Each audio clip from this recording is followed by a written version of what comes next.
When Judah saw her, he thought her to be an harlot, because she had covered her face. And he turned unto her by the way, and said, Go to, I pray thee, let me come in unto thee, for he knew not that she was his daughter-in-law. And she said, What will you give me? But she was from the other seed. The branch attached to the tree of life was because of this, and it was by the signet. And she said, What will you give me, that thou mayest come unto me? And he said, I will send thee a kid from the flock. And she said, Will you give me a pledge till you send it? That's the engagement ring. The engagement ring is a pledge before marriage.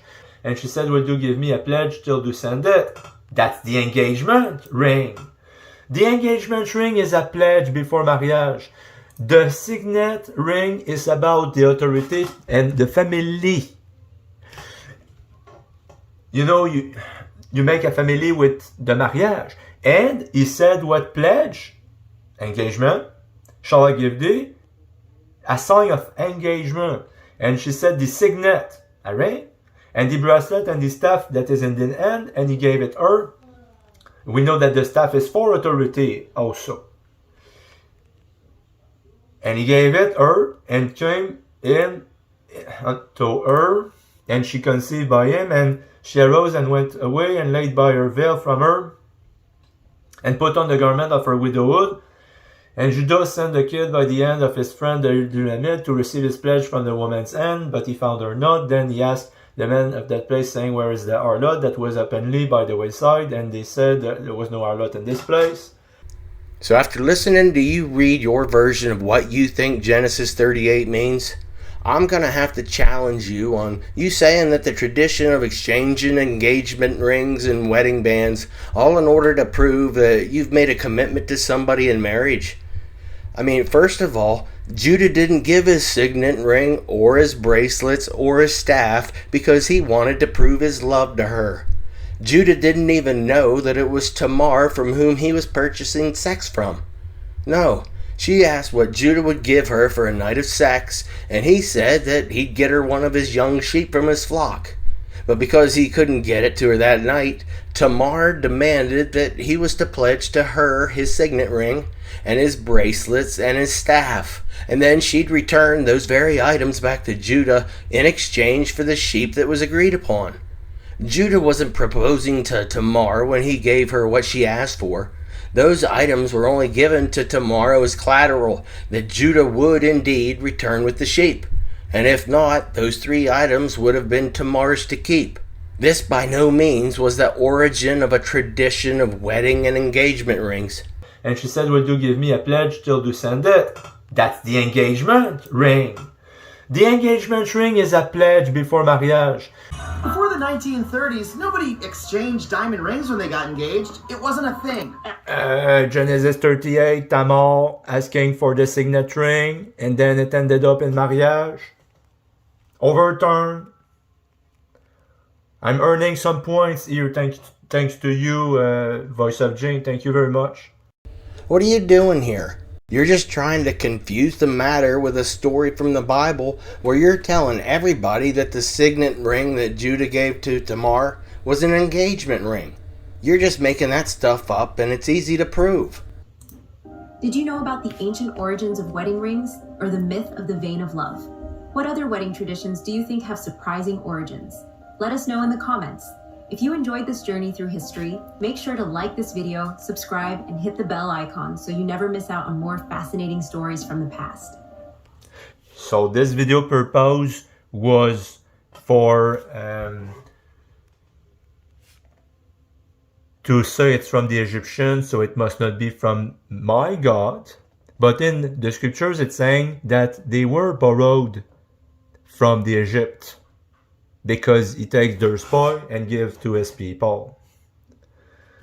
So let's compare the 2 stories here, and I'll show you exactly why I think you're wrong, Jonathan. You can be Judah, and Mary Ann can be Tamar, because it's Judah and Tamar that you say are the biblical proof that there was indeed golden wedding rings being given from the man to the woman, all in order to claim his intentions of marrying her. I mean, that's what your argument here is, right? And you keep shouting that Genesis 38 is your proof of just that. So let's see what Genesis 38 has to say. And the chapter is titled Judah and Tamar. Genesis 38:1. And it came to pass at that time that Judah went down from his brethren and turned in to a certain Adullamite whose name was Hirah. And Judah saw there a daughter of a certain Canaanite whose name was Shua. And he took her and went in unto her. And she conceived and bare a son, and he called his name And she conceived again and bare a son, and she called his name Onan. And she yet again conceived and bare a son, and called his name Shelah. And she was at Chezib when she bare him.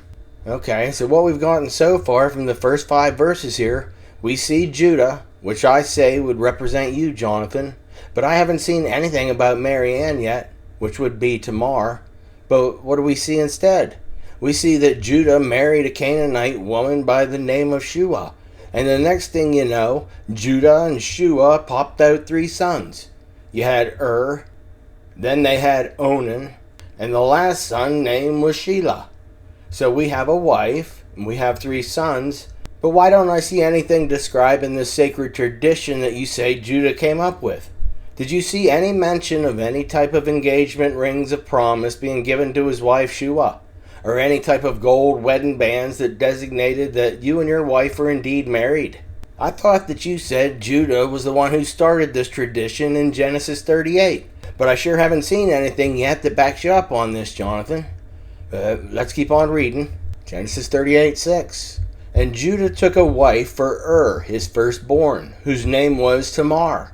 And Judah's firstborn, was wicked in the sight of the Lord, and the Lord slew him. So we didn't learn anything about wedding rings here in these 2 verses. However, we finally see Mary Ann being introduced into the story. It was when Judah took her to be a wife for his firstborn son But for some reason, the God of the Old Testament didn't care for Judah's son so he killed him. No other details, just that he slew him. This was Jehovah, right, Jonathan? The God that you say that you call daddy? He just killed Judah's son. 38:8. And Judah said unto Onan, Go in unto thy brother's wife, and marry her, and raise up seed to thy brother. And Onan knew that the seed should not be his. And it came to pass, when he went into his brother's wife, that he spilled it on the ground, lest that he should give seed to his brother. And the thing which he did displeased the Lord, wherefore he slew him also.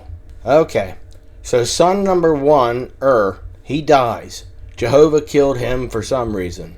So Judah told son number 2, which is Onan, that he was supposed to go in unto his dead brother's wife, which would have been Tamar, and he was supposed to get her pregnant. So far we have Judah and his wife Shua, but we never see any of these traditional rings that you spoke of, Harlan. And then we have Judah's firstborn son, Mary and Tamar. Again, no signs of any rings being exchanged. Then after died, it was Onan's turn to step up to the plate and marry Tamar because she was his dead brother's wife.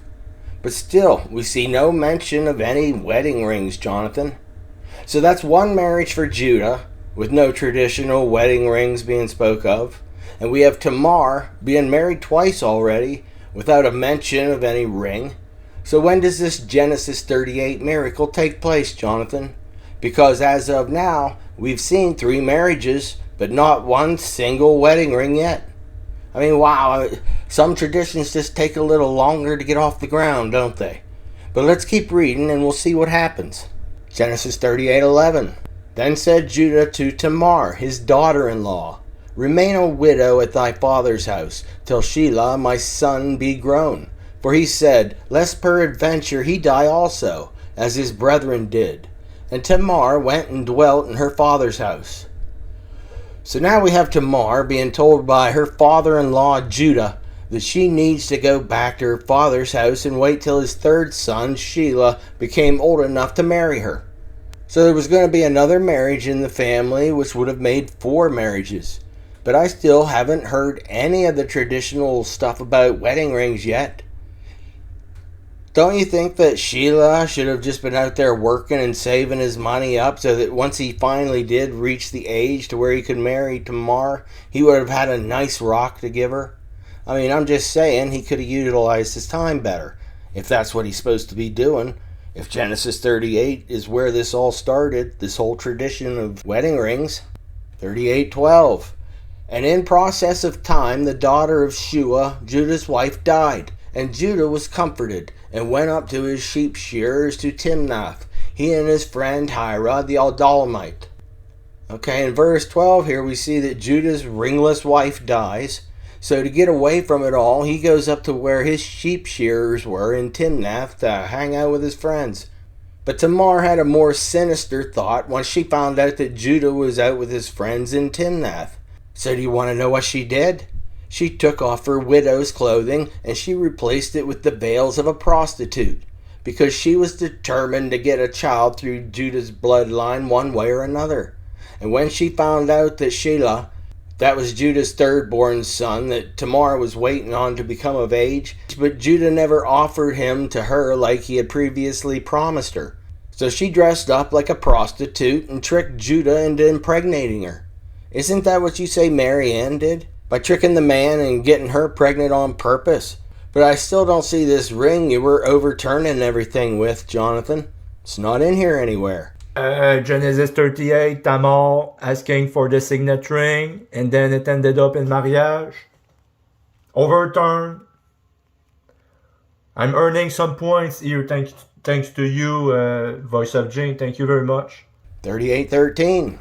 And it was told Tamar, saying, Behold, thy father-in-law goeth up to Timnath to shear his sheep. And she put her widow's garments off from her, and covered her with a veil, and wrapped herself, and sat in an open place, which is by the way to Timnath. For she saw that Shelah was grown, and he was not given unto him to wife. When Judah saw her, he thought her to be a harlot, because she had covered her face. So are you still wanting to compare Genesis 38 in order to prove your wedding ring tradition was started by Judah and Tamar? This was no courtship for a wife, Jonathan. Not even close. You're just utilizing more of your word magic to interpret everything the way you want to see it. But I look at this in a different way than you, I guess, because I don't see any type of wedding traditions being started here. Especially when Judas is getting it on with what he thought was a prostitute. He didn't have any clue at all that this prostitute wannabe was his daughter-in-law Tamar. So does that sound like a courtship to you, Jonathan?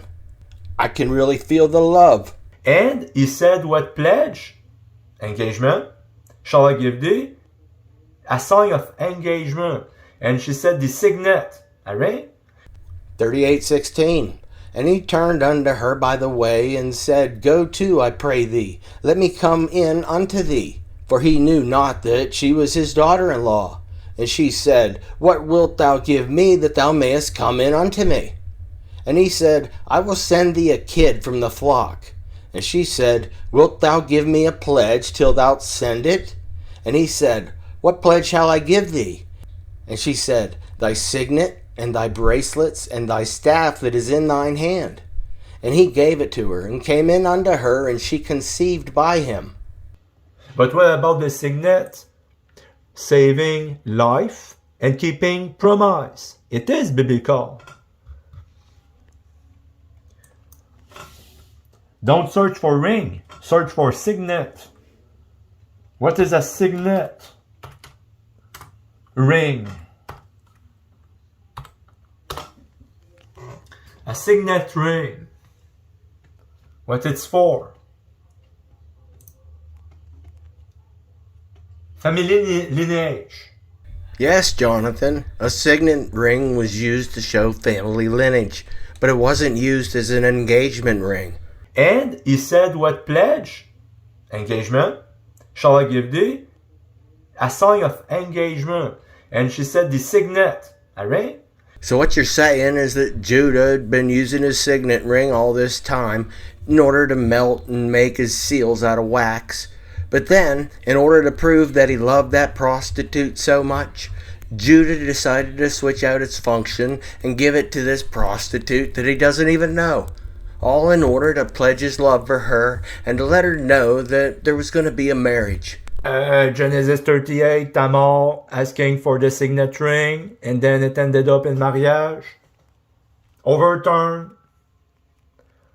I'm earning some points here thanks to you, Voice of Jane. Thank you very much. So are you sure that you want to stick with that, Jonathan? To attest the authority of royal message who carries paper stamped by the image on the ring. To identity is authority. Alright then. So it has Tamar asking Judah what he'd give her in order to be able to purchase her goods and services as a whore for the evening. And what did Judah say back to her? He told her that he'd send one of the young sheep from his flock. But because he didn't have a sheep with him at the time, she asked what he was willing to give her as collateral. And when he came back to give her the sheep, she would then return what he originally gave her. And this is where Jonathan says it's an engagement ring. Somehow, because it's when it says the word pledge, Jonathan is turning this into Judas pledging his love to Tamar. Pledging his love to Tamar? He wasn't pledging his love to Tamar. I mean, Judah doesn't even know it's his very own daughter-in-law Tamar that he's getting ready to purchase sex from. How can you say that was a promise of love? And then when he brings the sheep back, she's supposed to return the ring. When does Mary Ann return the ring to you if she accepts it? Must be all part of the process of this marriage tradition that was started in Genesis 38. A signet is a type of ring. And this was used to save a whole people.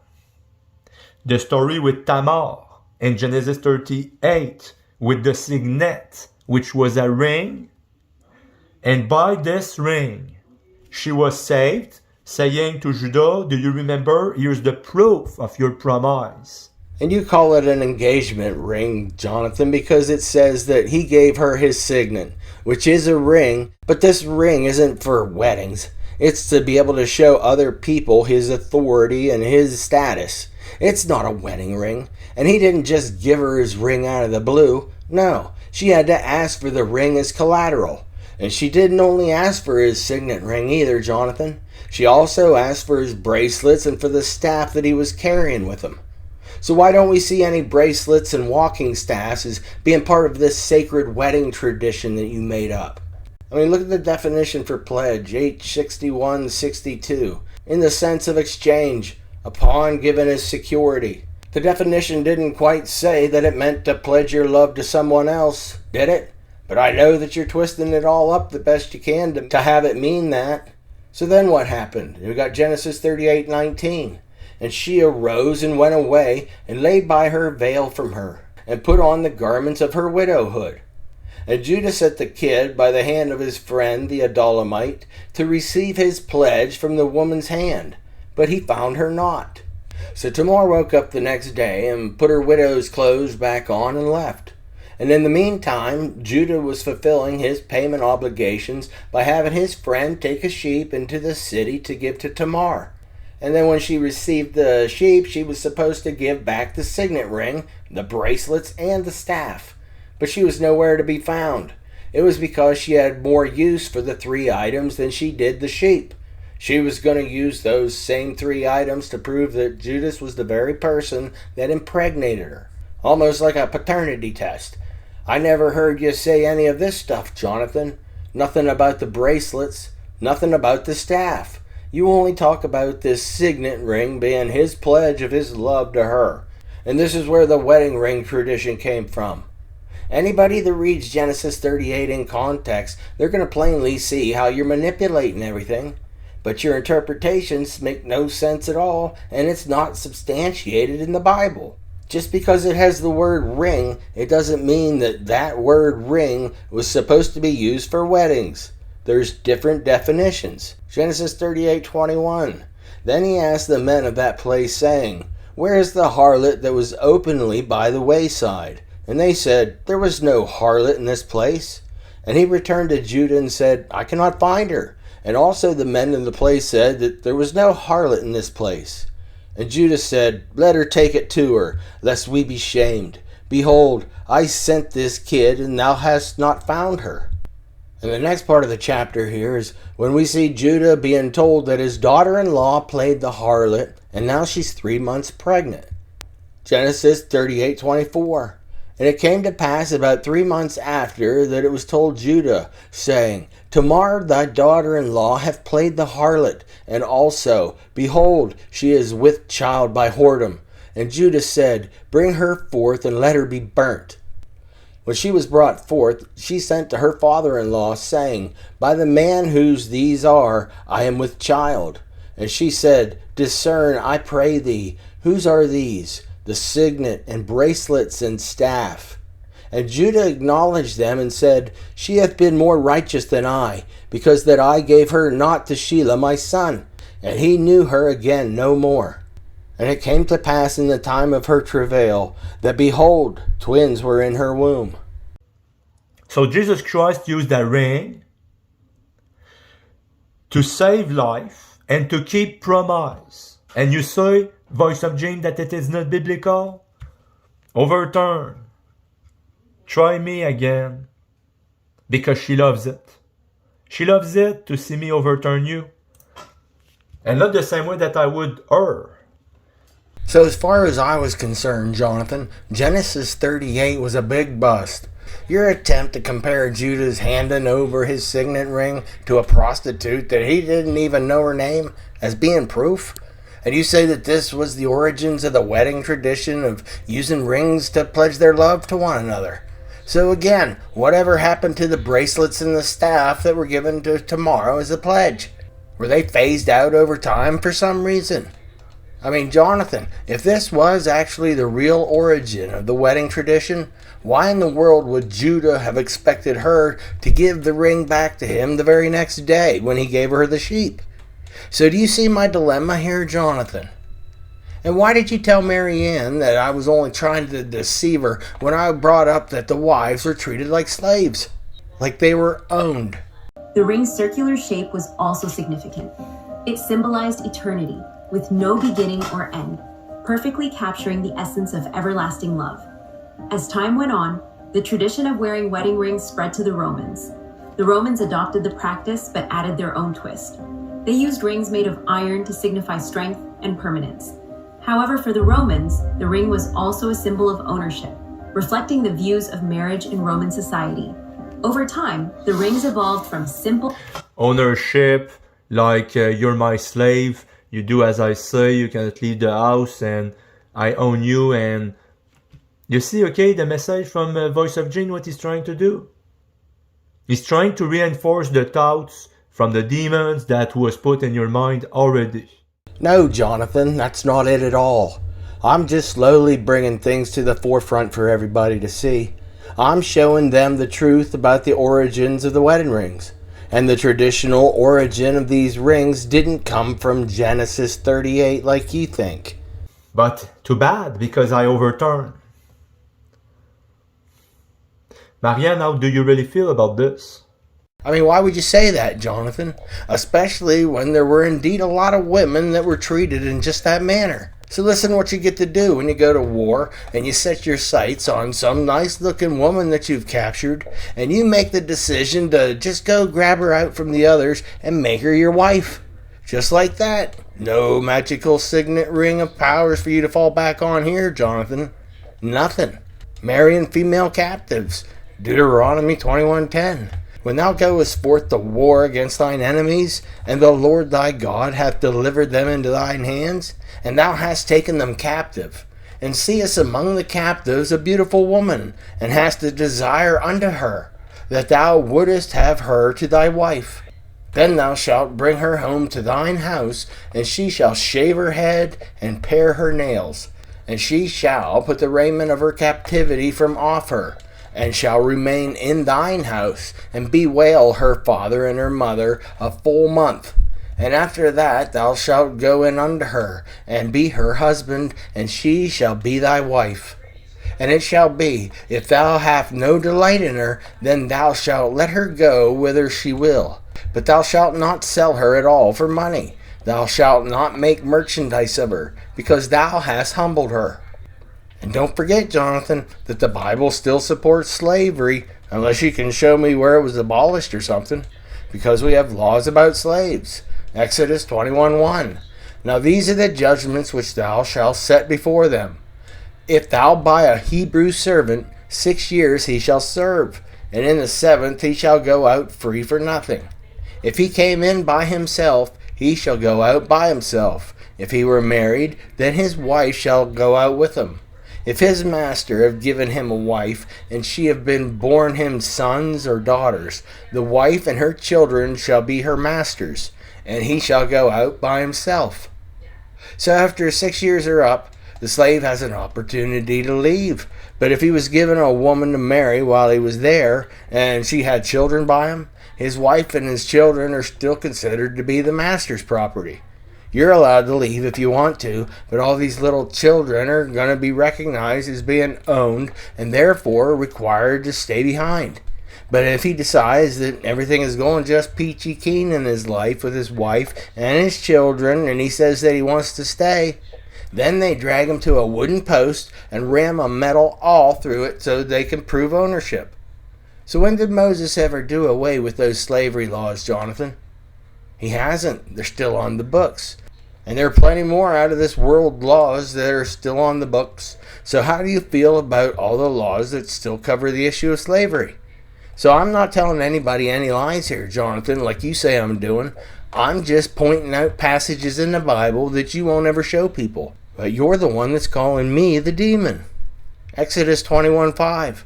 And if the servant shall plainly say, I love my master, my wife, and my children, I will not go out free. Then his master shall bring him unto the judges. He shall also bring him to the door or unto the doorpost. And his master shall bore his ear through with an awl, and he shall serve him forever. And if a man sell his daughter to be a maidservant, sell his daughter to be a maidservant, she shall not go out as the menservant do. If she pleases not her master, who hath betrothed her to himself, then shall he let her be redeemed. To sell her unto strange nations he'll have no power, seeing that he hath dealt deceitfully with her. So do you have 50 shekels on you, Jonathan? Because if you're out wandering around and you see a girl that you think you might want to try out and she's not married, with this law you can ravage her, but then all you have to do is give her father 50 shekels. Then she automatically becomes your wife. No engagement or wedding rings required, once again, I see. Deuteronomy 22:28. If a man find a damsel that is a virgin, which is not betrothed, and lay hold on her, and lie with her, and they be found, then the man that lay with her shall give unto the damsel's father 50 shekels of silver, and she shall be his wife, because he hath humbled her. He may not put her away all his days. Now this video is to say that they are worthless. Those engagement rings. Not worthless. I signify that it is a promise that in the future there will be a mariage. Leading straight to the heart? Stick around as we unravel the fascinating history of wedding rings, the surprising origins, the myths, and how this tradition became the universal symbol of love we know today.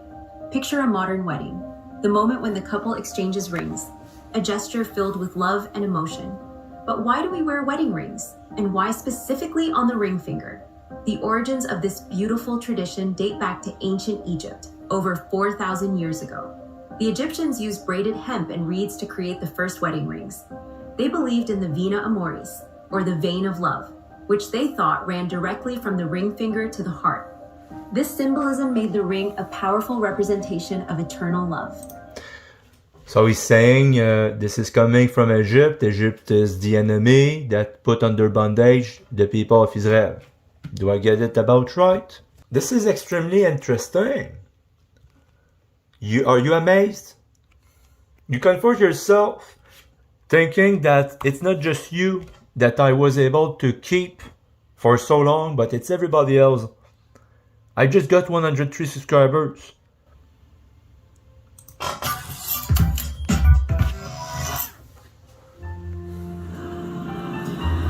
You've made me the happiest man in the world. Emily? Will you marry me? How sweet. You like it, so you're putting a ring on it. But have you ever wondered why we put diamonds? You see, this is voice of Jane here. She was about to say yes. Sweet. You like it? Emily, will you marry me? How You see, she's saying yes with the head gesture. Then you've got voice of Jane trying to mess it up. She was about to say yes, but the voice of Jane interfered and screwed things up. I mean, but listen to how you're trying to attract somebody to love you, Jonathan. It's by trying to put them all into a hypnotic trance because of all the shininess of a diamond. Really? You want to use a diamond in order to try to hypnotize them into falling in love with you. But don't forget, Jonathan, that this hypnotic entrapment can go both ways, because it seems that you may have been tangled up in some type of hypnotic sting operation yourself from over a decade ago. It's the shining on it. It's not just because of the price, but when it's real diamond, it's the shining on it.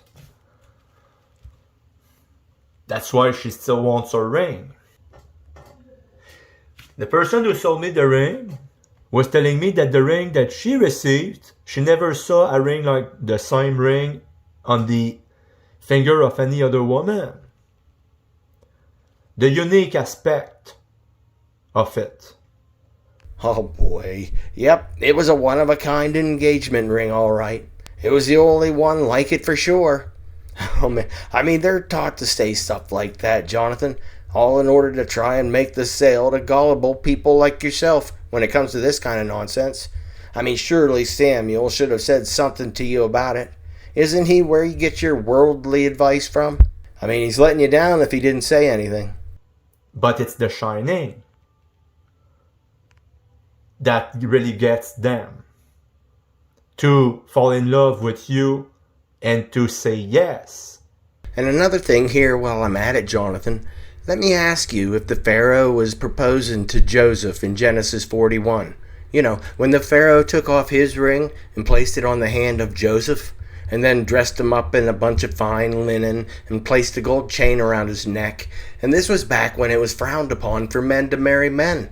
But hey, a tradition is a tradition, eh? Joseph rises to power. Genesis 41:37. And the thing was good in the eyes of the Pharaoh, and in the eyes of all his servants. And Pharaoh said unto his servants, Can we find such a one as this is, a man in whom the Spirit of God is? And Pharaoh said unto Joseph, Forasmuch as God had showed thee all this, there is none so discreet and wise as thou art. And thou shalt be over my house, and according to thy word shall all my people be ruled. Only in the throne will I be greater than thou. And Pharaoh said unto Joseph, See, I have set thee over all the land of Egypt. But then right here in Genesis 41:42, it says, And Pharaoh took off his ring from his hand and put it upon Joseph's hand, and arrayed him in vestures of fine linen, and put a gold chain about his neck. So is that a proposal, Jonathan? And he made him to ride in the second chariot which he had. And they cried before him, Bow the knee. And he made him ruler over all the land of Egypt. And Pharaoh said unto Joseph, I am Pharaoh, and without thee shall no man lift up his hand or foot in all the land of Egypt. And Pharaoh called Joseph's name Zaphnath-Paneah, and he gave him to wife Asenath, the daughter of Potiphar, priest of On, and Joseph went out over all the land of Egypt. Oh, wait here. The Pharaoh didn't give Joseph his rings as a pledge of commitment like you say Judah did back in chapter 38, Jonathan. Because right there in verse 45, it has the Pharaoh giving Joseph somebody to wife. So did Joseph give her his signet ring as a pledge of commitment that there was going to be a marriage between those two? I don't know, but I sure couldn't find anything about them sticking to the newly formed wedding ring tradition that came out about just 3 chapters earlier.